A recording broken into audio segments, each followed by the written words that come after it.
Hi hello welcome back to our YouTube channel വായും പറച്ചിലും. ഇന്നൊരു വ്യത്യസ്തമാർന്നൊരു എപ്പിസോഡാണ്. ഈ എപ്പിസോഡിൽ നിങ്ങളും ചിന്തിച്ചിട്ടുണ്ടായിരിക്കാം. പണ്ട് ഞാൻ കുറേ ചിന്തിക്കുകയും എനിക്ക് കുറേ സംശയങ്ങളും ഉണ്ടായിരിക്കുന്ന ഒരു വിഷയമാണ്.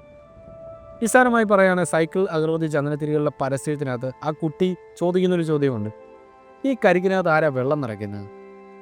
ആ ഒരു പരസ്യം കണ്ടപ്പോൾ എനിക്കും അങ്ങനെ തോന്നി. ഇതിനകത്ത് മറ്റേ ധർമ്മജൻ ഒരു സിനിമയ്ക്കകത്ത് പറയുന്നത് പോലെ കോഴിയാണോ മുട്ടയാണോ ആദ്യം ഉണ്ടാകുന്നത്. നമുക്ക് പെട്ടെന്ന് ചിന്തിച്ച് നോക്കിയാൽ ഭൂമി നിലനിന്ന് വന്നിരിക്കുന്ന അല്ലെങ്കിൽ ഭൂമി രൂപപ്പെട്ടിരിക്കുന്ന രീതി അത് ശരിക്കും ഉള്ളതാണ്, അല്ലെങ്കിൽ അതിന് എന്തെങ്കിലും ഒരു എക്സ്റ്റേണൽ ഫോഴ്സ് അതിനെ നിയന്ത്രിക്കുന്നുണ്ടോ? മനുഷ്യനെ എന്തെങ്കിലും എക്സ്റ്റേണൽ ഫോഴ്സ് നിയന്ത്രിക്കുന്നുണ്ടോ? അതോ മനുഷ്യൻ നിർമ്മിച്ചിരിക്കുന്ന ഒരു വസ്തുവിനെ അതൊരു എക്സ്റ്റേണൽ ഫോഴ്സായി കാണുന്നതാണ്? ഇതിനെല്ലാം വളരെ സംശയമായി തോന്നാം. ഇല്ലെങ്കിൽ രാവ് മാറി പകലാവുന്നു, ചന്ദ്രനുണ്ട്, ജ്യോതിഷമുണ്ട്, നക്ഷത്രമുണ്ട് എന്ന് പറയുന്ന കുറേ പൊട്ടത്തരവും മണ്ടത്തരവുമായ ചിന്താഗതികൾ ഇന്നും നിലനിൽക്കുമ്പോൾ ആ നിലനിൽക്കുന്നത് സത്യമാണ്. ചിന്തിക്കേണ്ട ഒരു കാര്യമല്ലേ? നിങ്ങളും ചിന്തിക്കേ. ഉറപ്പായിട്ട് ഇപ്പോൾ നമ്മൾ നോക്കുകയാണെങ്കിൽ കടൽ വെള്ളം അടിച്ചു കയറുന്നു. ഇപ്പോൾ നമുക്കൊരു പെട്ടെന്ന് നമുക്ക് പറയുന്ന ഒരു കാര്യമാണ്, കഴിഞ്ഞ ദിവസം വളരെ ദാരുണമായി സംഭവിച്ചൊരു സംഭവമാണ്. എയ്റോപ്ലെയിൻ അവിടെ കത്തി 200 സംതിങ് ആൾക്കാർ മരണപ്പെടുകയുണ്ടായി. അത് ഉണ്ടായി കഴിഞ്ഞതിന് ശേഷമാണ് അത് അവരുടെ വിധിയാണെന്ന് പറയുന്നത്. ഈ വിധി പ്രവചിക്കാൻ മനുഷ്യന് എവിടെ നിന്ന് കഴിവ് കിട്ടി? അല്ലെങ്കിൽ ഈ വിധി പ്രവചിച്ച എക്സ്റ്റേണൽ ഫോഴ്സാണോ? ആൾ ദൈവങ്ങൾ ഉണ്ടോ? എന്നിങ്ങനെ വളരെ കടൽ പോലെ കിടക്കുന്ന, ഭൂമിയോളം കിടക്കുന്ന ഇത്രയും സംസാരങ്ങളെ ഒരു വിഷയമാക്കിയെടുത്തു കഴിഞ്ഞാൽ നല്ല രസമായി. ഉറപ്പായിട്ടും അത് ചിന്തിക്കാനും അല്ലെങ്കിൽ ചിന്തയെ പ്രവർത്തിക്കാനും, അല്ലെങ്കിൽ ഇതുവരെ ചിന്തിച്ചു വലിക്കുന്ന മണ്ടത്തരമായ ചിന്താഗതികൾ ഇത് കേൾക്കുന്നവർ പിന്നെ അത് തിരുത്തി എഴുതാനും തിരുത്തപ്പെടാനും ഒരവസരം ഞങ്ങളുടെ ടീം തരികയാണ്. വായും പറച്ചിലും is going to think about the thing whether the god is exist, അല്ലെങ്കിൽ ദൈവമുണ്ടോ, മതമുണ്ടോ? നിങ്ങൾ ചിന്തിക്കുക, ഞങ്ങൾ പറയാം.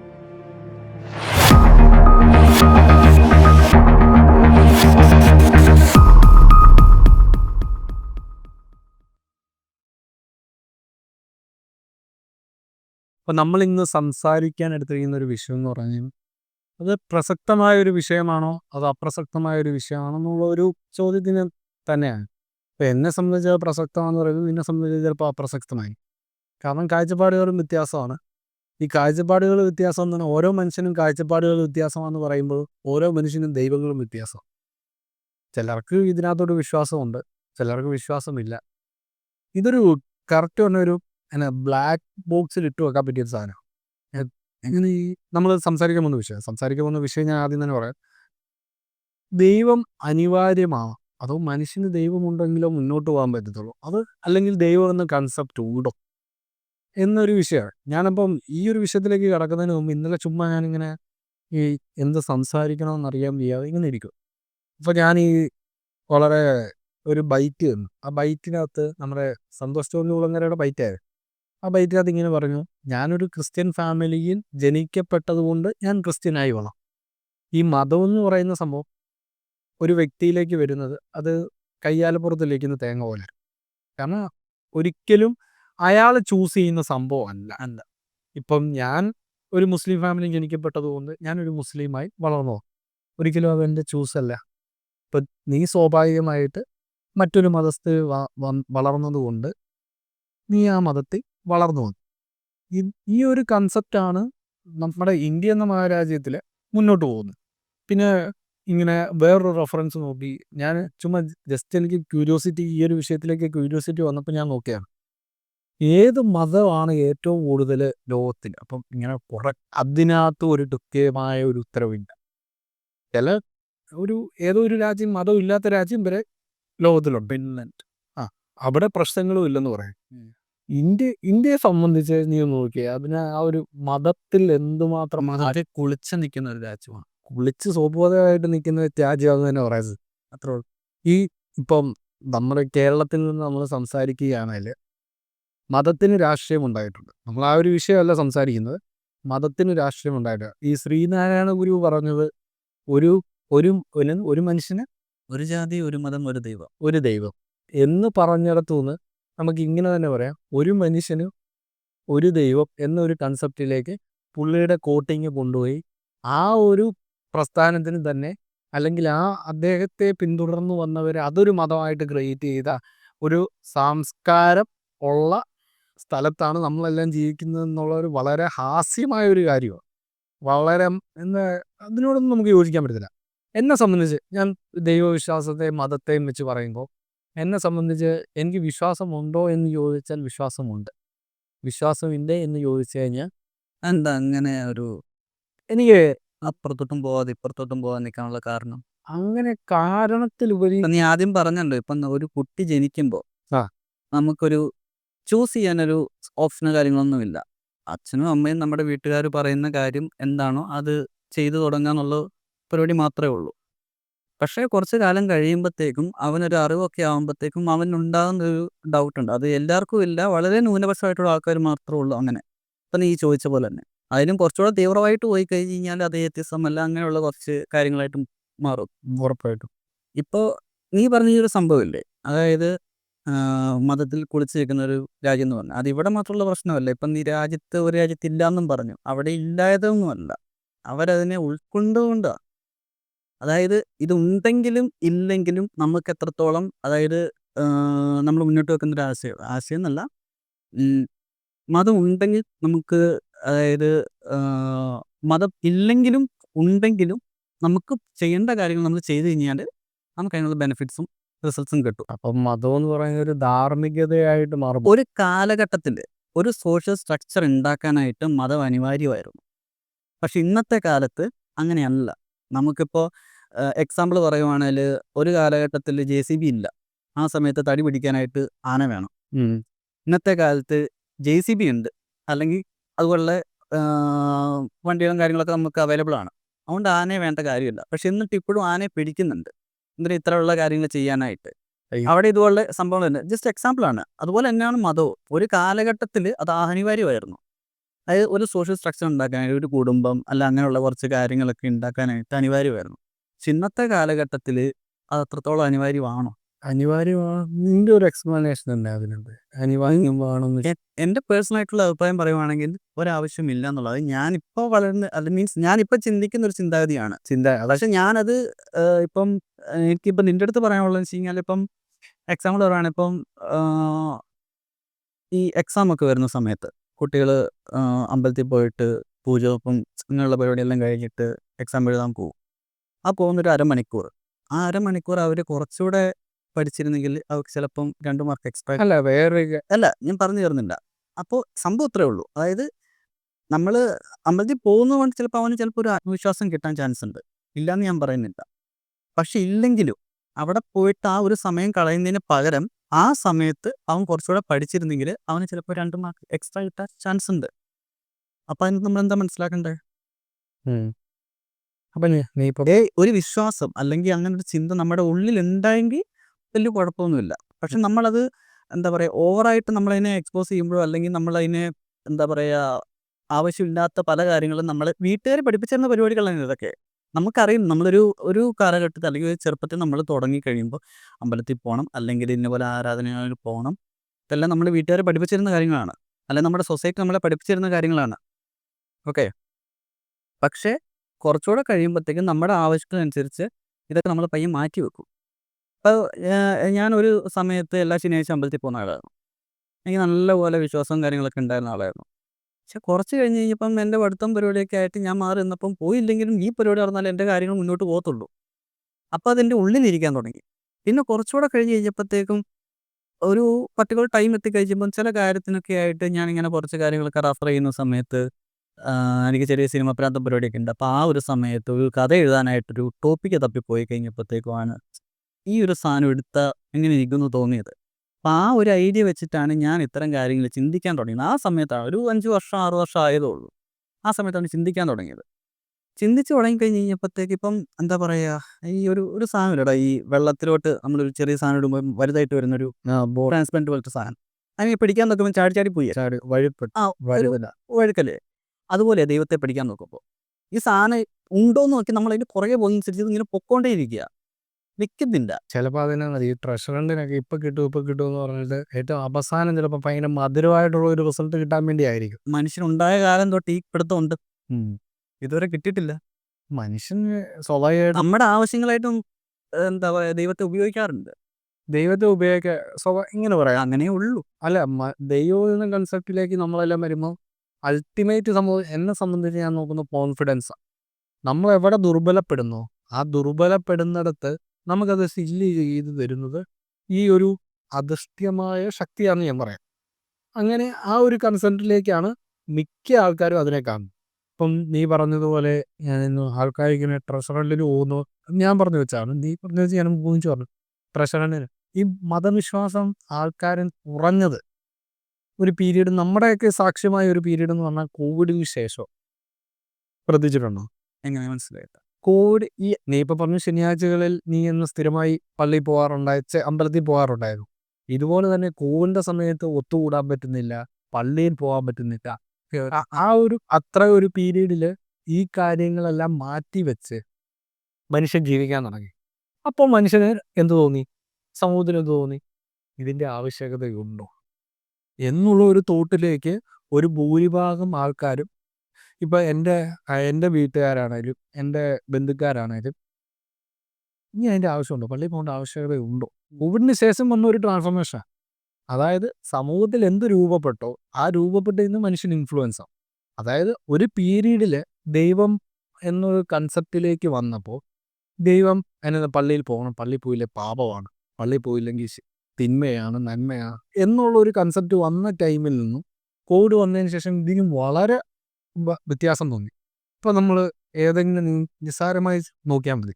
ഞായറാഴ്ചകളിൽ അമ്പലത്തിൽ വരുന്നവർ, അല്ലെങ്കിൽ ഞായറാഴ്ചകളിൽ കുർബാനയ്ക്ക് പോകുന്നവർ, ഇല്ല വെള്ളിയാഴ്ചകളിൽ മുസ്ലിം അല്ലെങ്കിൽ ജുമായ്ക്ക് പോകുന്നവർ, ഇതിൻ്റെയൊക്കെ വളരെ രീതിയിൽ ഒരു കുറവ് വന്നു.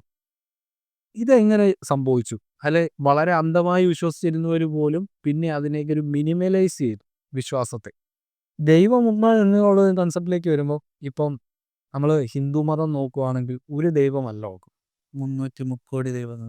ആ ഈ ക്രിസ്ത്യൻ മതത്തിലേക്ക് ഏതാന്ന് ചോദിച്ചാൽ എനിക്കറിയാൻ പാടില്ല. അല്ല, ക്രിസ്ത്യൻ മതത്തിലേക്ക് നോക്കുവാണെങ്കിൽ ചിലയിടത്ത് വിശ്വസിക്കുന്നു യേശു ക്രിസ്തു ഉണ്ട്, ചിലയിടത്ത് പറയുന്നു ഏകമത വിശ്വാസം, വിശ്വാസം. ഇതിനകത്ത് തന്നെ പല വേർഷൻ ഓഫ് ബിലീഫ്സ് വരുന്നു. വേർഷൻ ഓഫ് ബിലീഫ്സ് എന്ന് പറഞ്ഞു കഴിഞ്ഞാൽ യാക്കോബ, റോമൻ കാത്തലിക്, ഇങ്ങനെ പല വേർഷൻ. ഈ മുസ്ലിംസിലാണെങ്കിലും ജമാഅത്ത് ഇസ്ലാമി, സുന്നിയ, അങ്ങനെ അതിനകത്ത് ഒരു വേർഷൻ. ഈ ഒരു ഡിഫറൻഷിയേഷൻ ഈ മതത്തിൽ കൊണ്ടുവന്നത് ആരാ?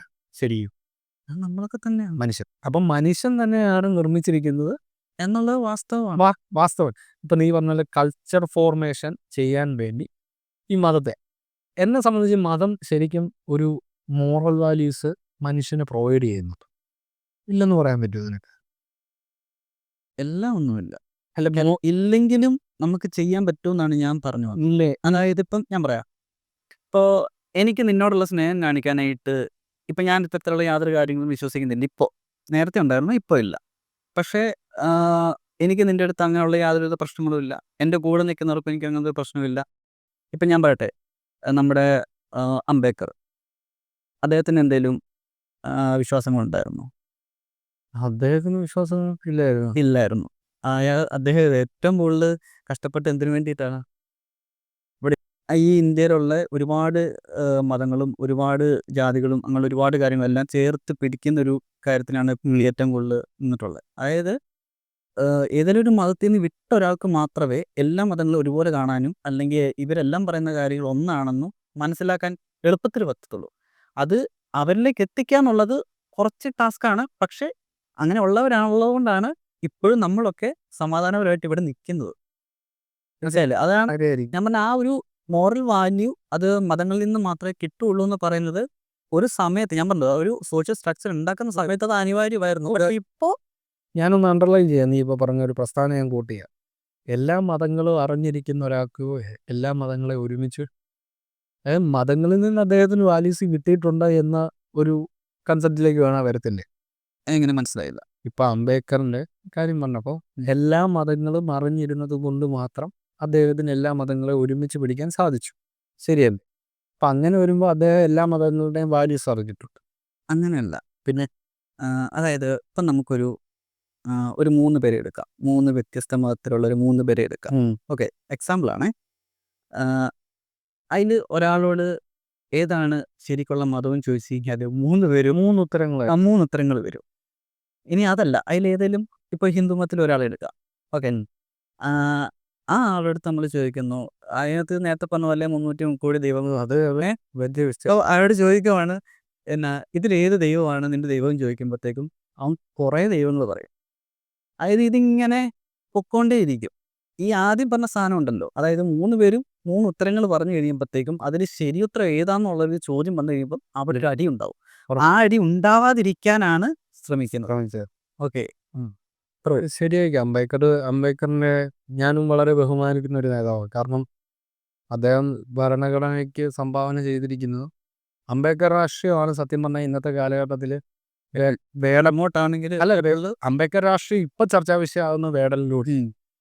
വേടൻ സംസാരിക്കുന്നതും അതാണ്. സത്യം പറഞ്ഞാൽ വേടന്റെ വരികളിലും അതിൽ ആ ഒരു കൺസെപ്റ്റ്. വേടൻ ഒരിക്കലും ഇന്ത്യ എന്ന ചെറിയ രാജ്യത്ത് ഒതുങ്ങി നിൽക്കാൻ ആഗ്രഹിക്കാത്ത ഒരാളാണ്. കാരണം മറ്റു രാജ്യങ്ങളിൽ നടക്കുന്ന കാര്യങ്ങൾ കൂടി അദ്ദേഹം കൊണ്ടുവരുന്നുണ്ട്. ഈ ദൈവമുണ്ടോ ശരിക്കും? നിന്റെ നമ്മൾ ഇല്ല നീ ഒറ്റയടിക്ക് ദൈവം ഇല്ല എന്ന് പറയുന്നത് എന്തുകൊണ്ട്? അത് ഞാൻ കുറെ കാലമായിട്ട് ഞാൻ ട്രൈ ചെയ്ത് അങ്ങനെ ആക്ഷിത ഇപ്പോഴും സത്യം പറഞ്ഞാൽ നിനക്ക് അതിനൊരു ഉത്തരം കിട്ടിയിട്ടില്ല എന്ന്. നമുക്കുള്ള സാധനത്തിന് ഉണ്ടെന്ന് പറയാൻ പറ്റുള്ളൂ. ഇല്ലാത്ത സാധനത്തിന് നമുക്ക് പറയേണ്ട കാര്യമില്ലല്ലോ.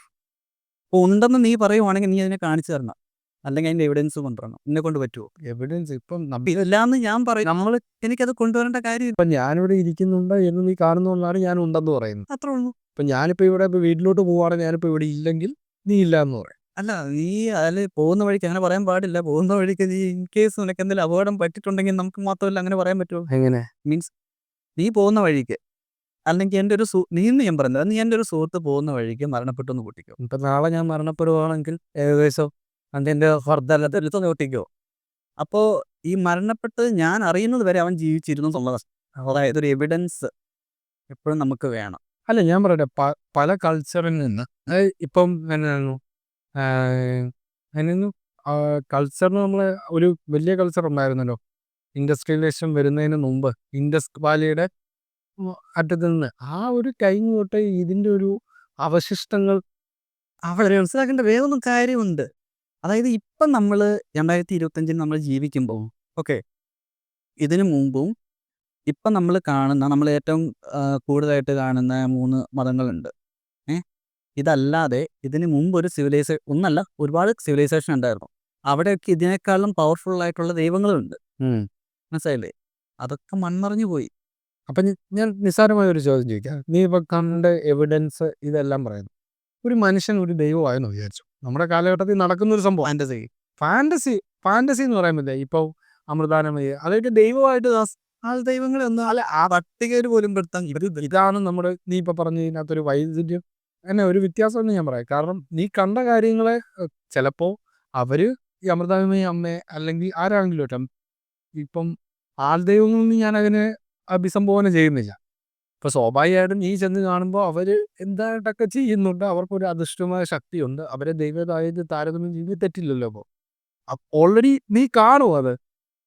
എടാ, ഈ ഒരു മനുഷ്യൻ ദൈവമാണെന്ന് പറഞ്ഞാൽ നമ്മളിപ്പം എന്തിനാണ് നമ്മൾ ഏറ്റവും കൂടുതൽ ദൈവത്തെ വിളിക്കുന്നത്? അല്ല, സിമ്പിളായിട്ടൊരു ചോദ്യം.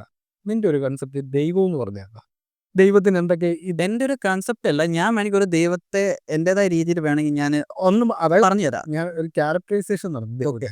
സമയം സമയം എന്താ ഉദ്ദേശിക്കുന്നത്? അതായത് ഒരു ബിഗ് ബാങ് സംഭവിച്ചിട്ടാണ് ഈ പ്രപഞ്ചം മൊത്തം ഉണ്ടായിട്ടുള്ളതെന്ന് നമ്മൾ പഠിക്കുന്നുണ്ട്. ഓക്കെ.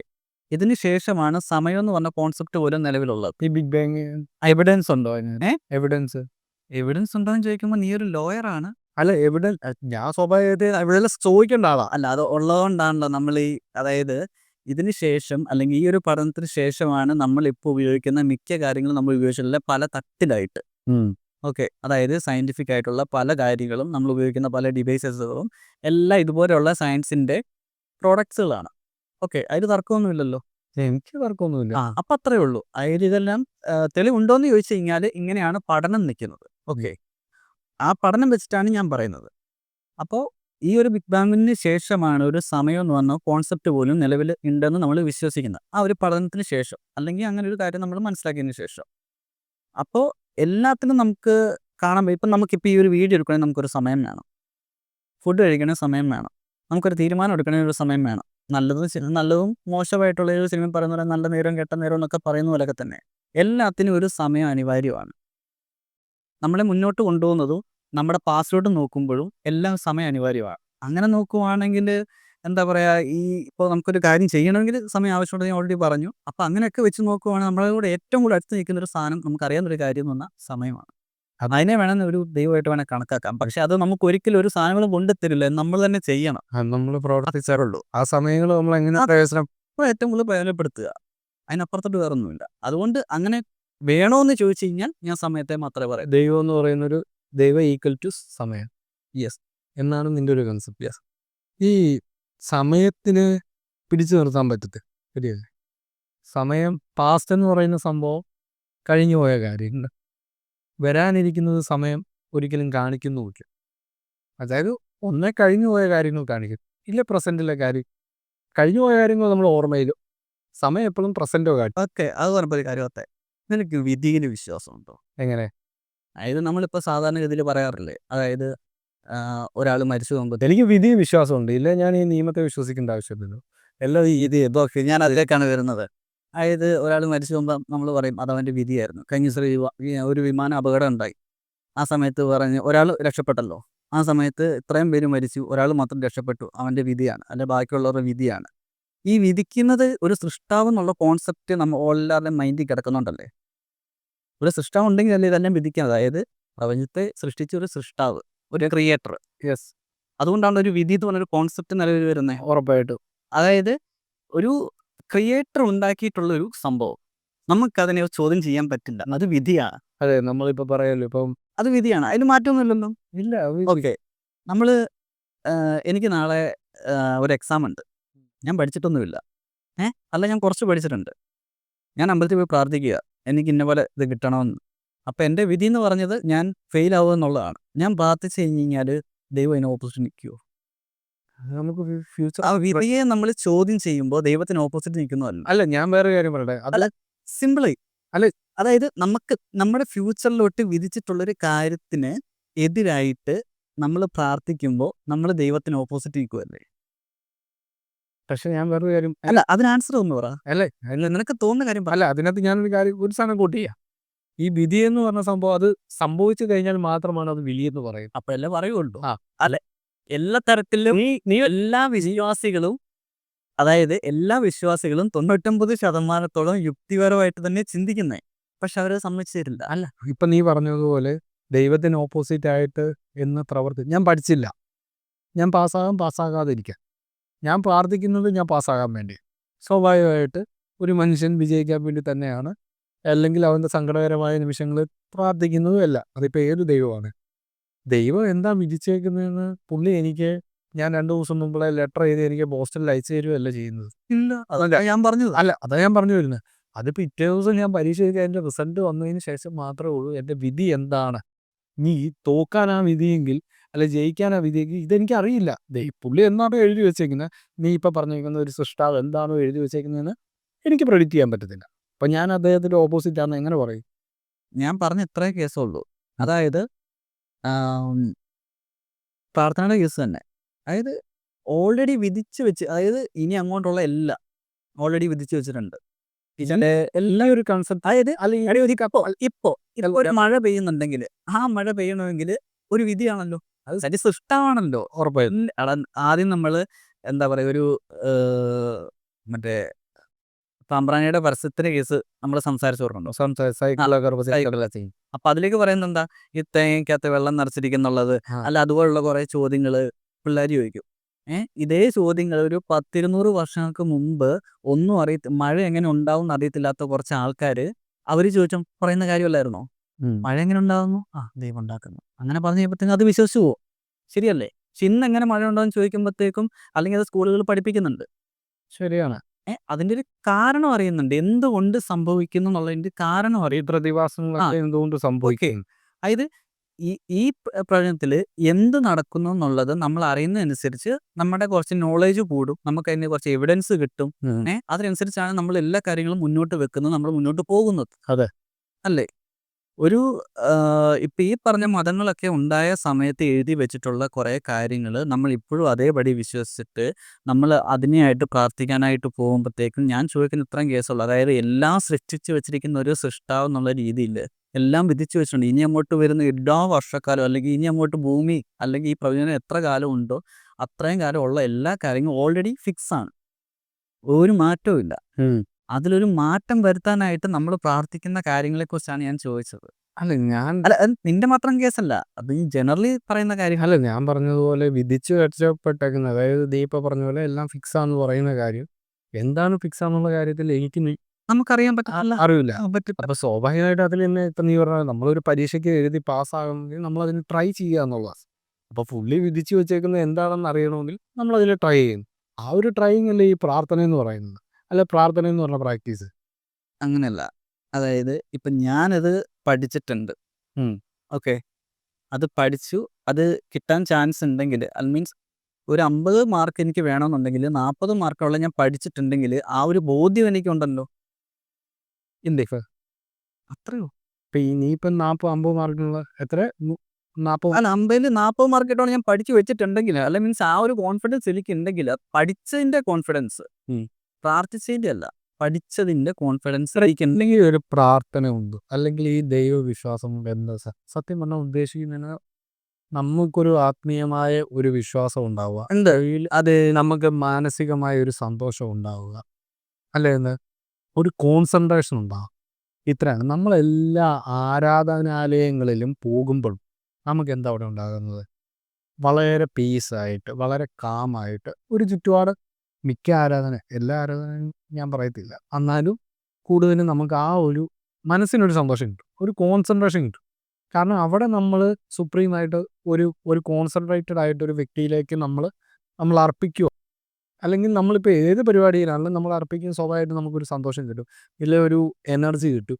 ഈ ഒരു ഈ ഒരു എസെൻഷ്യൽ ആയിട്ടുള്ള എലമെൻസിന് വേണ്ടി ആയിരിക്കാം മനുഷ്യൻ ഈ ഒരു ദൈവവിശ്വാസം ആദ്യം തുടങ്ങിയത് എന്ന് എനിക്ക് പലതവണയായിട്ട് തോന്നിയിട്ടുണ്ട്.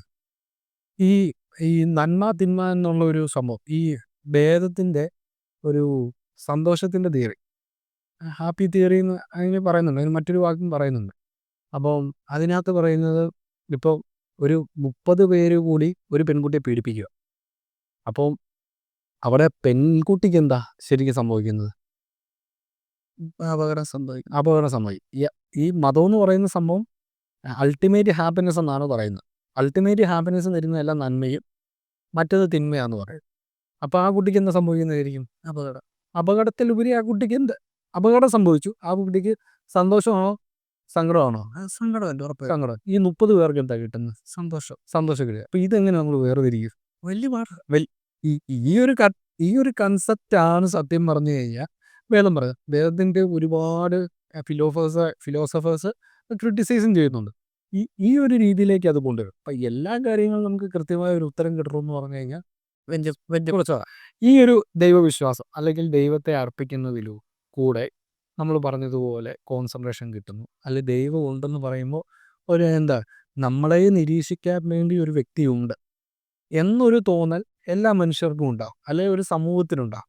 അതിനു വേണ്ടിയാണ് ദൈവവിശ്വാസം മനുഷ്യൻ നിർമ്മിച്ചെടുത്തത്. പക്ഷെ അതിന് ഇന്ന് ദുരുപയോഗം ചെയ്യുന്നു. ഒന്നല്ല എല്ലാ കാലഘട്ടത്തിലും തുടങ്ങിയ കാലങ്ങൾ നീ പറഞ്ഞ പോലെ എല്ലാ കാര്യങ്ങളും പണ്ട് തൊട്ടേ ഒരുപോലെ എന്ന് ഉണ്ടോ ദൈവവിശ്വാസത്തിൽ? പിന്നല്ലേ, ഒരിക്കലും ഇല്ല. ഉണ്ട്, ഒരുപാട് മാറ്റങ്ങൾ വന്നിട്ടില്ലേ? മാറ്റങ്ങൾ ഉണ്ടാവും, അത് സ്വാഭാവികമല്ല. ഇപ്പം ഞാൻ പറയട്ടെ, ഇപ്പം ഒരു 10 വർഷം മുമ്പ്, അല്ല സോറി 20 വർഷം മുമ്പ് ഈ മൊബൈൽ ഫോണൊക്കെ നല്ല വരുന്ന സമയം, അന്നൊക്കെ അമ്പലങ്ങളിൽ മൊബൈൽ ഫോൺ കയറ്റാൻ പാടില്ല, അന്ന് പുറത്ത് ബോർഡ് വെക്കും. ഇന്നിപ്പോൾ അകത്ത് QR കോഡ് ഉണ്ട്. നമ്മുടെ ആവശ്യമനുസരിച്ച് ദൈവം വഴിമാറി. ഉറപ്പായിട്ട് അങ്ങനെ സംഭവിച്ചുകൊണ്ടേയിരിക്കും. അല്ല, അത് പണ്ടത്തെ നമ്മുടെ ആവശ്യത്തിനനുസരിച്ച് ഈ എന്താ പറയാ റിമോൾഡ് ചെയ്തുകൊണ്ടിരിക്കുന്ന ഒരു സാധനമാണ് ദൈവം എന്ന് പറഞ്ഞ സാധനം. അല്ല പണ്ട് QR കോഡ് എന്തിനാ അവിടെ നേർച്ചയിടാൻ നമ്മള് കാശ് കൊടുത്ത് ദൈവത്തെ കൊണ്ട് പണിയെടുക്കും. സ്വാഭാവികമായിട്ട് ഇത്രയും ജനങ്ങൾ വരുന്ന സ്ഥലത്ത് ഒരു പുഷ്പാഞ്ജലി കഴിപ്പിച്ചിട്ട് പല കാര്യങ്ങളും നേടാൻ പറ്റുമെന്ന് വിശ്വസിക്കുന്നത് സത്യം പറഞ്ഞു കഴിഞ്ഞാൽ ഒരു ഹാസ്യമല്ലേ? അങ്ങനെ പറയാൻ പറ്റത്തില്ല. അല്ല, ഞാൻ ചോദിക്കുവാണ്. അത് എന്തെന്ന് വെച്ച് കഴിഞ്ഞാൽ നമ്മളിപ്പോൾ ഒരു എക്സാം നമുക്കറിയാം, പഠിച്ചിട്ടുണ്ട്. നമ്മൾ ഒരു 90% നീതി നേരത്തെ പറഞ്ഞതിൽ 50 മാർക്കിൽ 40% ഞാൻ പഠിച്ചിട്ടുണ്ട് എന്നുള്ള ഉറച്ച വിശ്വാസം ഉണ്ടായി എങ്കിൽ പിന്നെ എന്തിനു നീ എക്സാം എഴുതും?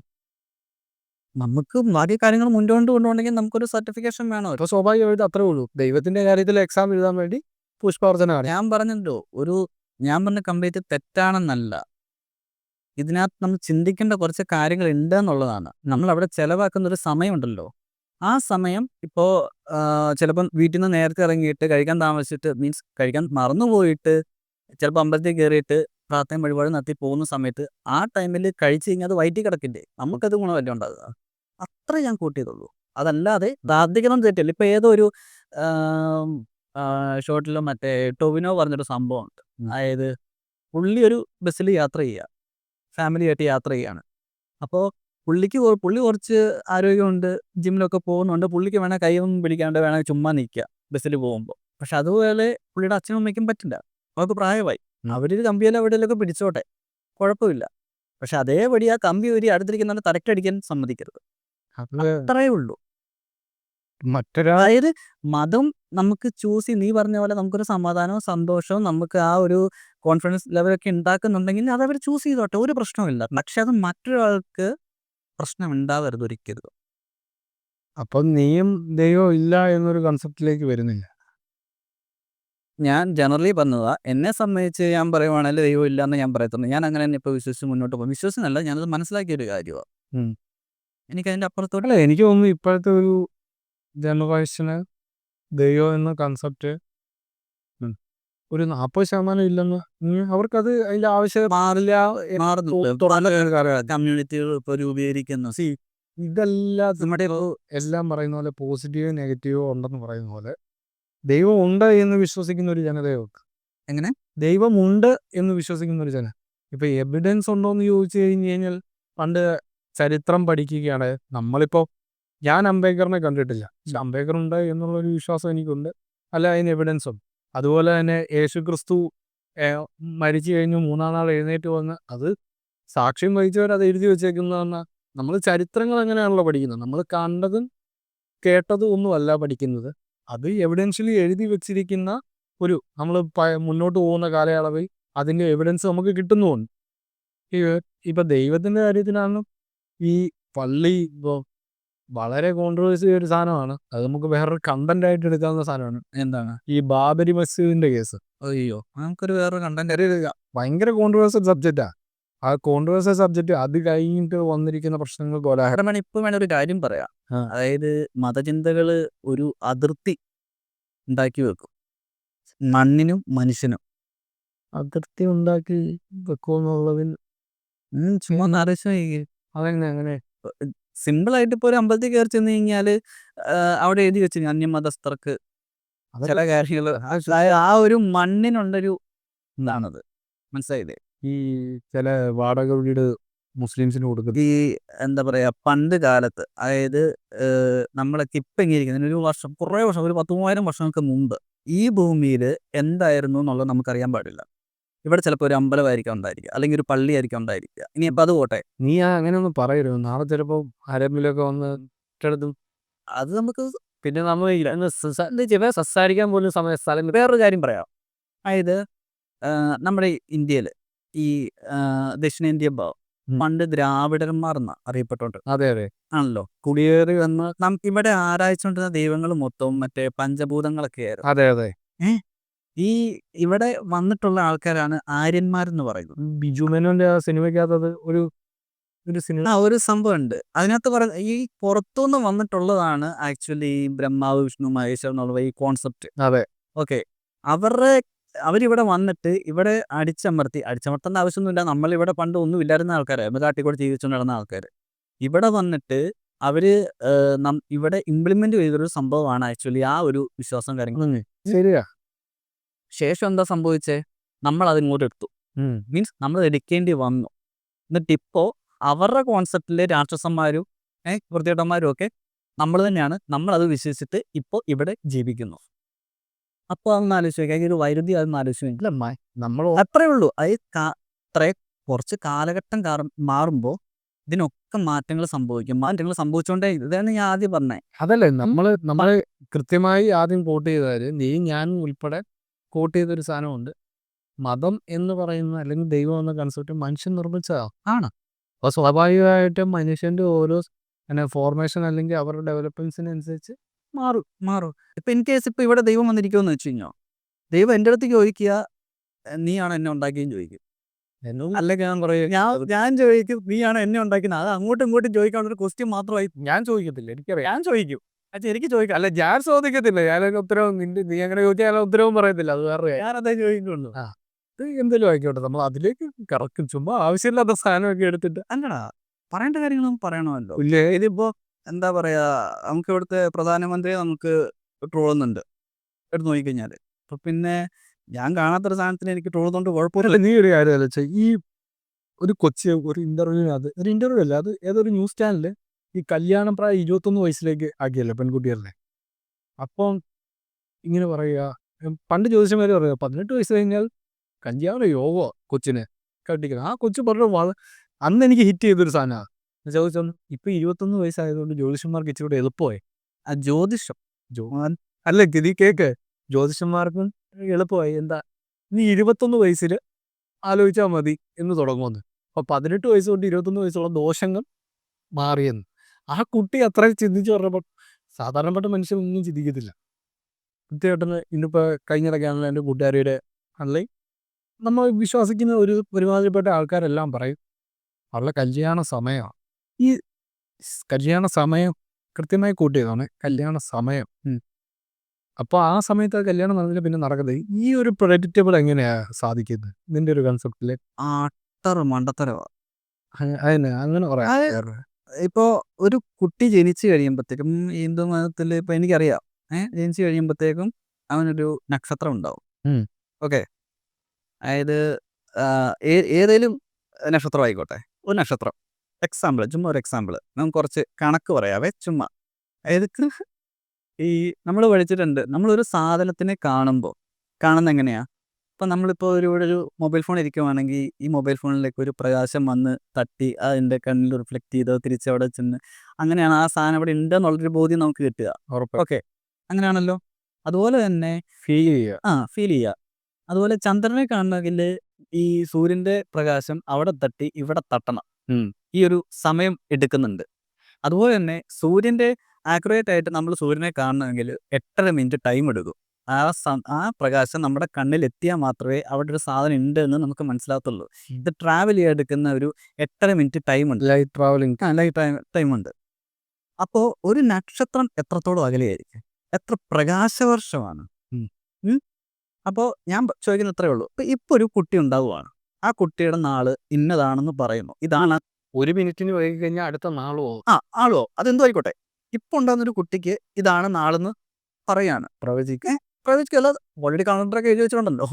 അപ്പോൾ ഇതാണെന്ന് പറയുന്നു. ആക്ച്വലി എല്ലാ നക്ഷത്രങ്ങൾക്കും ഒരു അന്ത്യമുണ്ട്. ഒരു സുപർണോവ സംഭവിച്ച് പൊട്ടുന്നുണ്ട്.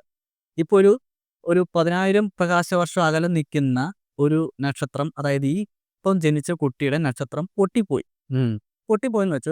മിനിഞ്ഞാന്നോ അല്ലെങ്കിൽ അതിൻ്റെ തല കഴിഞ്ഞ ആഴ്ച അങ്ങനെ ആയിരിക്കും ചിലപ്പോൾ പൊട്ടിപ്പോവാ. നീ ഇതറിയണമെങ്കിൽ കോൺട്രവേഴ്സി പറഞ്ഞു കഴിഞ്ഞാൽ അല്ല, ഇതറിയണമെങ്കിൽ 10,000 വർഷം കഴിയണം നമ്മൾ അറിയണമെങ്കിൽ.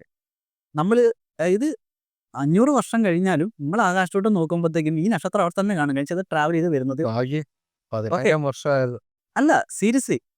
അപ്പം ഒന്ന് ആലോചിച്ച് നോക്കി, പോട്ടെ ഒരു 500 വർഷം കൂട്ടിക്കോ. എങ്ങനെ അത്ര ആയുസ് 500 പ്രകാശവർഷം അകലെ നിൽക്കുന്ന ഒരു നക്ഷത്രം, ആ നക്ഷത്രം നശിച്ചു പോയിട്ടുണ്ടെങ്കിൽ അത് നമ്മൾ അറിയണമെങ്കിൽ 500 വർഷം എടുക്കുമല്ലോ ഉറപ്പായിട്ടും. അപ്പോൾ എങ്ങനെയാണ് ഈ ജ്യോതിഷന്മാർ ഇതാണ് ഈ കുട്ടിയുടെ നക്ഷത്രം എന്ന് പറയുന്നതിന് എന്ത് ലോജിക്കാ ഉള്ളത്? ഇനി അതുപോലെ തന്നെ ഒരു പെൺകുട്ടിക്ക് മറ്റേ ഈ ചൊവ്വാദോഷം പിന്നെ എങ്ങനെ അഫക്റ്റ് ചെയ്യുന്നത്? കണ്ടകശനി ഇങ്ങനെ കുറേ സാധനം. അതുപോലൊരു സംഭവമുണ്ട്. ഈ ഒരു സമയത്ത് എൻ്റെ ചെറുപ്പത്തിൽ ഞാൻ കുറേ കേട്ടിട്ടുണ്ട്. എനിക്കറിയാവുന്ന അടുത്തറിയാവുന്ന 2-3 ആൾക്കാരുണ്ട്. അതായത് മറ്റേ ഗന്ധർവശാപം. ഓക്കെ, പണ്ടത് ഭയങ്കര സംഭവമായിരുന്നു. ഒരു പെൺകുട്ടിക്ക് ഉണ്ടാകുന്ന ഹോർമോൺ ചേഞ്ചസ് കാരണം ആ കുട്ടിക്ക് പല പുരുഷന്മാരോടോ അല്ലെങ്കിൽ അങ്ങനെ അട്രാക്ഷനോ കാര്യങ്ങൾ തോന്നിയിട്ടുണ്ടെങ്കിൽ അതിന് പറയുന്ന സംഭവം എന്ന് വെച്ചാൽ ഗന്ധർവശാപം അല്ലെങ്കിൽ മറ്റെന്തെങ്കിലും സമ്മാനങ്ങൾ. ഓക്കെ, ഇന്നത്തെ കാലത്തെ പിള്ളേർ ഈ ലോകത്തുള്ള എല്ലാ ആൺപിള്ളേരെയും കണ്ടുകൊണ്ടിരിക്കുക. അവർക്ക് അങ്ങനെ ഒരു സംഭവം ഇല്ല. അപ്പം നീ കേട്ടോ, ഈ അടുത്ത കാലത്ത് എവിടെയെങ്കിലും ഗന്ധർവശാപം ഇങ്ങനെ ഉണ്ട്. എനിക്ക് നേരിട്ട് അനുഭവം. എനിക്കറിയാവുന്ന ഒരു വീട്ടുകാരുണ്ടായിരുന്നു, അവിടെ ഇന്ന പോലെ സംഭവം ഉണ്ട്. ആ പെൺകുട്ടിക്ക് ഇന്ന പോലെ സംഭവിച്ചിട്ട് കണ്ടുകൂട്ടാൻ സാധിച്ചിട്ടുണ്ടോ? ഞാൻ കുറച്ച് പേര് കേട്ടിട്ടുണ്ട്.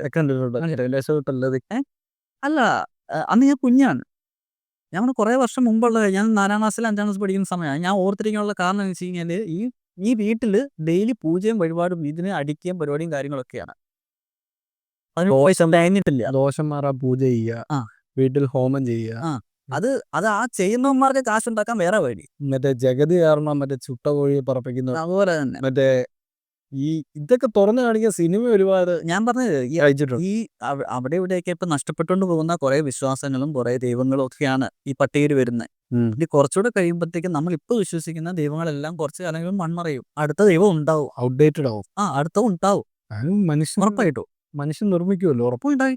ഉറപ്പല്ലേ? അതാ ഞാൻ പറഞ്ഞത്. ഇതിങ്ങനെ മാറിക്കൊണ്ടേയിരിക്കും. തമിഴ്നാട്ടിലെവിടെയോ ഈ ഗാന്ധിജിയെ ആരാധിക്കൂ ആരാധിക്കാൻ ദൈവവിശ്വാസം പോലെ തന്നെ ഗാന്ധിജി അങ്ങ് പ്രതിഷ്ഠിച്ചു വെച്ചേക്കുക. അങ്ങനെ ഒരുപാട് മഹാനായ വ്യക്തികളെ നമ്മൾ ടോവിനോടെ ഒരു ബുള്ളറ്റ് യാത്ര ചെയ്യുന്ന ഒരു സിനിമയുണ്ട്, കിലോമീറ്റേഴ്സ് ടു കിലോമീറ്റേഴ്സ്. അറിയാം. അതിനകത്ത് സംഭവം അതിനകത്ത് എന്താ മറ്റേ അദ്ദേഹത്തിൻ്റെ ബുള്ളറ്റ് കാണാതെ പോയി കഴിഞ്ഞിട്ട് അവിടെ പ്രാർത്ഥിച്ച ബുള്ളറ്റ് വരും എന്നുള്ളൊരു വിശ്വാസം അത് കാണിക്കുന്നുണ്ടായിരുന്നു. നല്ല സിമ്പിളായിട്ട് ഇപ്പൊ ശബരിമലയിൽ പോയി കഴിഞ്ഞാൽ നമ്മൾ നല്ല കൂട്ടത്തോടെ പൊക്കോണ്ടിരിക്കുന്ന ഒരു സമയത്ത് ചുമ്മാ തിരിഞ്ഞ് നിന്നിട്ട് ഏതെങ്കിലും മരത്തെ നോക്കിയിട്ട് ചുമ്മാ ഒന്ന് കൈ പൂപ്പി നീങ്ങിയാൽ നമ്മുടെ പുറകെ വരുന്ന എല്ലാവരും കൈ പൂപ്പിച്ചു. ഇത് സാഹിത്യമില്ലാത്ത മെന്മയുടെ സിനിമയുടെ കാര്യം പറഞ്ഞപ്പോഴാണ് PK എന്ന സിനിമ. ഒരുപാട് വളരെ അതിനകത്ത് ഏറ്റവും ഒരു കട്ടിക്ക് എന്താന്ന് വെച്ച് കഴിഞ്ഞാൽ ഒരു മരത്തിന്റെ ചുവട്ടിൽ അദ്ദേഹം ഒരു മതിലിൽ നിന്ന് കൊണ്ടുപോയി കല്ല് വെക്കുന്നു. എന്നിട്ട് അടുത്തിരിക്കുന്ന പുള്ളിയുടെ എന്തോ ഒരു പാക്കറ്റ് എടുത്തിട്ട് ഇതിനകത്തൊന്ന് ഭസ്മം തേച്ച് വെക്കുന്നു. പുള്ളി കയ്യിലിരുന്ന് ഒരു 10-11 രൂപ അവിടെ ഇടുന്നു. അവിടെ വരുന്നൊരു പോകുന്നു, പിന്നെ തൊഴുന്നു. അത് കഴിഞ്ഞിട്ട് അതാണ്. അപ്പോൾ പുള്ളി പറയുന്നത് എന്താ, ദൈവമില്ല എന്നൊരു കൺസെപ്റ്റ് കാണിക്കാൻ വേണ്ടി ഇതൊരു കൊമേഴ്ഷ്യൽ. അതും കൂടെ ഞാൻ പറഞ്ഞു വെക്കാം. ഈ വിശ്വാസം ഇല്ലാത്ത മനുഷ്യർ ഇതിനകത്ത് നിന്ന് ഇതൊരു കൊമേഴ്ഷ്യൽ പർപ്പസ് ആക്കി മാറ്റുന്നുണ്ട്, ദുരുപയോഗം ചെയ്യുന്നു. ഉണ്ട്. എന്ത് മാത്രം ഇപ്പം നീ പറഞ്ഞ പോലെ എന്താ ഒരു ഇത് പറഞ്ഞായിരുന്നല്ലോ, ഈ പുഷ്പാഞ്ജലി, അങ്ങനെയുള്ള സംഭവങ്ങൾ. അത് നേർച്ച കൊടുക്കുക. ഇപ്പം മുസ്ലിംസിലാണെങ്കിൽ ബലിപ്പെരുന്നാളിൽ നേർച്ച കൊടുക്കുക. ക്രിസ്ത്യൻസിനുണ്ട് പള്ളിപ്പെരുന്നാളിന് സംഭാവന കൊടുക്കുക. ഇതൊക്കെ സത്യം പറഞ്ഞു കഴിഞ്ഞാൽ ഒരു സാംസ്കാരികമായി നിൽക്കുന്ന ഒരു മതത്തെ വളർത്താനാണോ അല്ലെങ്കിൽ മറ്റുള്ളവരുടെ ലാഭത്തിനാണോ എന്നുള്ളൊരു ചോദ്യമുണ്ട്. ഇതിനെ മേൽനോട്ടം വഹിക്കാൻ ദൈവമില്ല. അപ്പം ആ ഒരു തരത്തിലേക്ക് നോക്കുമ്പോൾ ദൈവമില്ല എന്നൊരു കൺസെപ്റ്റിലേക്ക് ഇത്രയും വൃത്തികേടുകൾ കാണിച്ചു കൂട്ടുമ്പോൾ ദൈവമില്ല എന്നുള്ള ഉറപ്പായിരിക്കും. സ്വകാര്യ ലാഭത്തിന് വേണ്ടി ഒരു മതത്തെ ബാക്കിയുള്ളവരെ കൗരത്തിക്കാൻ ദൈവം എന്നൊരു കൺസെപ്റ്റ് മുന്നിൽ മുതലാക്കുന്നുണ്ട്. ഇപ്പോൾ നമ്മൾ ആഘോഷിക്കുന്നതിന് നമ്മൾ ദൈവത്തെ കൂട്ടുപിടിക്കേണ്ട ആവശ്യകതയുണ്ട്.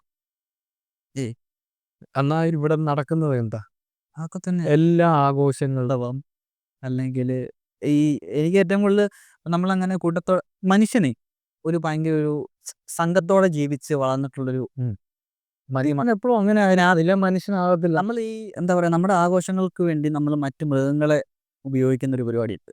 അത് ഏറ്റവും കൂടുതൽ മതത്തിലാണ്. നിങ്ങൾക്ക് അതിനോട് യോജിപ്പുണ്ടോ? എനിക്ക് അങ്ങനെ യോജിപ്പുണ്ടോ എന്ന് ചോദിച്ചു കഴിഞ്ഞാൽ ഞാനത് ചെയ്യുന്നുണ്ടല്ലോ, അതുകൊണ്ട് പിന്നെ എനിക്ക് അതിനോട് നീ അങ്ങനെ ചെയ്യുമ്പോൾ എന്നെ സംബന്ധിച്ച് ഞാൻ ചെയ്യുന്ന കാര്യത്തെ ഞാനിപ്പോൾ എതിർത്ത് പറഞ്ഞു കഴിഞ്ഞാൽ അത് ശരിയല്ല. അതല്ല, ഞാൻ അങ്ങനൊന്നും ചോദിക്കുന്നൊന്നുമില്ല. ബേസിക്കലി ഞാൻ എൻ്റെ ഒരു കൺസെപ്റ്റ് പറയുകയാണെങ്കിൽ, ഇപ്പം ഒരു മൃഗത്തെ ആണെങ്കിലും ഒരു ജീവനുള്ള വസ്തുവാണല്ലോ, അതൊരു വൃക്ഷത്തെ ആണെങ്കിലും ഒന്നിനെയും ഒരു മതത്തിന് വേണ്ടി ഉപയോഗിക്കേണ്ട ആവശ്യകതയില്ല. കാരണം നമ്മൾ പേഴ്സണലി ഒരു മതത്തിൽ വിശ്വാസിക്കുന്നുണ്ടെങ്കിൽ നമ്മളെ ത്യജിച്ചാൽ പോരെ. മതി. മറ്റൊരു വസ്തുവിനെ, മറ്റുള്ള ജീവനുള്ള വസ്തുവിനാകട്ടെ ജീവനില്ലാത്ത വസ്തുവിനെ, അതിനെ ത്യജിച്ചുകൊണ്ട് ഞാൻ അവർക്ക് തൃപ്തിപ്പെടുത്തിയിട്ട് എനിക്കെന്ത് കിട്ടാണ്? സത്യം പറഞ്ഞു കഴിഞ്ഞാൽ വളരെ പറയുന്ന മോശമാണ്. ഞാൻ ദൈവത്തിന് മാമാപ്പണി ചെയ്യുന്നു. അത് വെച്ചൊരുക്കി കൊടുക്കുന്നത് ഞാൻ ദൈവത്തിന് മാമാപ്പണി ചെയ്യുക. എനിക്ക് പലതവണ തോന്നിയിട്ടുള്ളൊരു സംഭവം. ഇപ്പം മൃഗത്തെ കൊടുക്കുന്നതാണേലും എന്താ പറയുന്നത്, ബലി കൊടുക്കുമ്പോൾ എന്താ പറയുന്നത്, ദൈവത്തെ പ്രീതിപ്പെടുത്താൻ ചെയ്യുന്നു. അതുകൊണ്ട് നമുക്ക് പുണ്യം കിട്ടും. ആ ഒരു കൺസെപ്റ്റൊന്നും എനിക്ക് താല്പര്യമില്ല. അത് പോട്ടെ, അത്രയും കയറിയില്ലെങ്കിലും പോട്ടെ. ആന വളരെ സാധുവായിട്ടുള്ള മൃഗം. ഓക്കെ, അതിന് ഒരു ദിവസം കുടിക്കണമെങ്കിൽ ഇത്ര ടൺ വെള്ളം വേണം. അതിന് കഴിക്കണമെങ്കിൽ വളരെ എന്താ പറയുക, ചെറിയ പുല്ല് അല്ലെങ്കിൽ അതിന് എത്തിപ്പിടിക്കാൻ പറ്റുന്ന സാധനങ്ങൾ മാത്രം കഴിക്കുന്ന ഒരു ജീവി. മനുഷ്യനാണെങ്കിലും ഇപ്പോൾ പേഴ്സണൽ ട്രെയിനർ ഞാൻ ഹാസ്യപരമായത് പറയാം. മനുഷ്യനാണെങ്കിലും ഇപ്പോൾ പേഴ്സണൽ ട്രെയിനറെ വെച്ച ബോഡി അവർക്ക് ഇഷ്ടമുള്ളത് അല്ലെങ്കിലും അവർക്ക് ഇങ്ങനെ ആരോഗ്യപരമായി ഇരിക്കണം എന്നുള്ളൊരു കൺസെപ്റ്റ് കൊണ്ട് അവർ വെക്കുന്നുണ്ട്. അതുപോലെയാണ് ആനപ്പാപ്പാനും ഇത് കാട്ടിൽ ജീവിക്കുന്ന ആന വന്ന് പേഴ്സണൽ ട്രെയിനറിനെ എടുക്കുന്ന പോലെ മനുഷ്യനെ എടുക്കുന്നത്. അവർക്ക് മിതമായ രീതിയിൽ ഡയറ്റ് ചെയ്യാനുള്ള സംഭവം കൊടുക്കുന്നു. ഞാൻ പറഞ്ഞ സംഭവം അതല്ല. അതായത് ഇപ്പോൾ ഒരു സാധു ജീവി, കടയിലെ ഏറ്റവും വലിയ ജീവി, ആ ജീവിയെ വാരിക്കുഴി വെട്ടി നമ്മൾ പിടിക്കുന്നു. പിടിച്ചിട്ട് ഇതിൻ്റെ ഇതെങ്ങനെയാണ് ജീവിക്കേണ്ടത് അതിന് നേരെ വിപരീതമായിട്ട് അതിന് ഫുഡ് കൊടുക്കുന്നുണ്ടോ എന്ന് ചോദിച്ചാൽ ഉണ്ട്, പക്ഷെ അതിന് കിട്ടേണ്ട ഫുഡാണെന്ന് ചോദിച്ചാൽ അല്ല. വെള്ളം കൊടുക്കുന്നുണ്ടോ എന്ന് ചോദിച്ചാൽ ഉണ്ട്, പക്ഷെ അതിന് കുടിക്കേണ്ട അത്രയും വെള്ളം കിട്ടുന്നുണ്ടെന്ന് ചോദിച്ചാൽ ഇല്ല. ഓക്കെ, ഈ മണ്ണിൽ കൂടെയും അതുപോലെ പുല്ലിൻ്റെ മണ്ടയിൽ കൂടെ നടക്കുന്നൊരു ജീവി, കാല് വളരെ സോഫ്റ്റാണ്, അത് ഇവിടെ ടാറിൽ കൂടെയാണ് നടക്കുന്നത്. ഈ അമ്പലങ്ങളിൽ നിർത്തുന്നുണ്ടല്ലോ, ഈ മറ്റേ അവിടെ വയനാട്ടിലൊക്കെ ഈ ആന ഇറങ്ങുന്ന സമയത്ത് എന്താ പറയുക, ഇവർ ഈ മറ്റേ പാട്ടയൊക്കെ കൊട്ടി തീയൊക്കെ കത്തിച്ച് പടക്കമൊക്കെ എറിഞ്ഞിട്ടാണ് ഇതിനെ തിരിച്ച് കാട്ടിലേക്ക് കയറ്റി വിടുന്നത്. ഇതൊക്കെ പേടിയാണ്, തീ പേടിയാണ്, സൗണ്ട് പേടിയാണ്, അല്ലെങ്കിൽ പേടിയാണ്. എന്നിട്ട് ഉത്സവത്തിന് കൊണ്ട് നിർത്തുമ്പോഴോ ഇതെല്ലാം തൊട്ട് ഫ്രണ്ടിൽ ഒരു പന്തവും കുത്തി വെക്കും, മൂട്ടിലിട്ട് കതിനയും പൊട്ടിക്കും. എന്നാലോചിച്ച് നോക്കി, അപ്പം അത്രത്തോളം പീഡനം അനുഭവിക്കുന്നത് 4 കാലും പൂട്ടിയിട്ടിരിക്കുകയാണ്. കൊല്ലുന്നില്ല, കൊല്ലാക്കൊലയാ. പേടി മാറ്റുന്നതായിരിക്കും. ആരുടെ പേടി? അല്ല, ആനയ്ക്കുള്ള പേടിയേ. ആനക്കിടം മനുഷ്യന്മാരല്ലേ പേടിയുള്ളൂ. അല്ല, ഈ കൊട്ടുന്നതും ഈ ബലി നമുക്കിപ്പോൾ അല്ലെങ്കിൽ അങ്ങനെയുള്ള പരിപാടി മാറ്റി നിർത്തി കഴിഞ്ഞാൽ അതിൻ്റെ അപ്പുറത്തോട്ട് നിൽക്കുന്നത്, അതായത് കൊല്ലാക്കൊല ചെയ്യുന്നൊരു പീഡനം ഇവിടെ ഉണ്ട്. എന്നിട്ട് ഇപ്പം ഞാൻ ആലോചിക്കും, ഞാൻ കുറേ വർഷങ്ങളായിട്ട് ഞാൻ ഉത്സവത്തിനൊന്നും പോകാറില്ല. എന്നുവെച്ചാൽ പറയുമ്പോൾ ആൾക്കാർക്ക് ഭയങ്കര തമാശയായിട്ട് ഫീൽ ചെയ്യുന്നത്. പക്ഷേ എന്നെ സംബന്ധിച്ച് നീ പോകാറുണ്ട്, ഓക്കെ, സമ്മതിച്ചു. പക്ഷെ എന്നെ സംബന്ധിച്ച് എനിക്ക് ഭയങ്കര ബുദ്ധിമുട്ട് ഫീൽ ചെയ്യുന്നുണ്ട് ഇപ്പോൾ. അതായത് ഞാനിപ്പോൾ ഒരു ഉത്സവത്തിന് പോയി നിൽക്കുമ്പോൾ അവിടെ ഒരു ആനയെ കാണുമ്പോൾ ഞാൻ ഇതൊക്കെ ആലോചിക്കാറ്. അതിൻ്റെ ഒരു കണ്ണിൽ കൂടെ ഇങ്ങനെ ആലോചിക്കും. അപ്പം നമുക്കൊരു ചെറിയൊരു ബുദ്ധിമുട്ട് ഫീൽ ചെയ്യും, ചെറുതായിട്ടല്ല. അല്ല, അങ്ങനെ ഇങ്ങനെ ജസ്റ്റ് ഒന്ന് ആലോചിച്ച് നോക്ക്. പക്ഷെ ഇത് കണ്ട് ആസ്വദിച്ച് നിൽക്കുന്ന കുറേ ആൾക്കാർ എന്തിനൊരു ജീവിയെ പിടിച്ച് നിർത്തിയിട്ട് ആ ജീവി ഉണ്ടെങ്കിൽ മാത്രമേ ഒരു ദൈവത്തിന് തിടമ്പെടുക്കാൻ പറ്റുള്ളൂ എന്നുണ്ടോ? ഒരിക്കലും ഇല്ല. ഇല്ല. ഭയങ്കര സെൻസിറ്റിവിറ്റി ഉള്ളൊരു ഏരിയയാണ് ഇതിൻ്റെ തിടമ്പ് കൊണ്ട് വെക്കുന്നത്. ശരിയാണ് നീ അല്ല, ആ ഒരു രീതിയിലേക്ക് ചിന്തിക്കുമ്പോൾ നീ പറഞ്ഞു, അതാ പറഞ്ഞ ഈ മൃഗങ്ങളെ ത്യജിക്കേണ്ട ആവശ്യമില്ല. ഇപ്പം അങ്ങനെ ഞാൻ പറഞ്ഞതല്ല.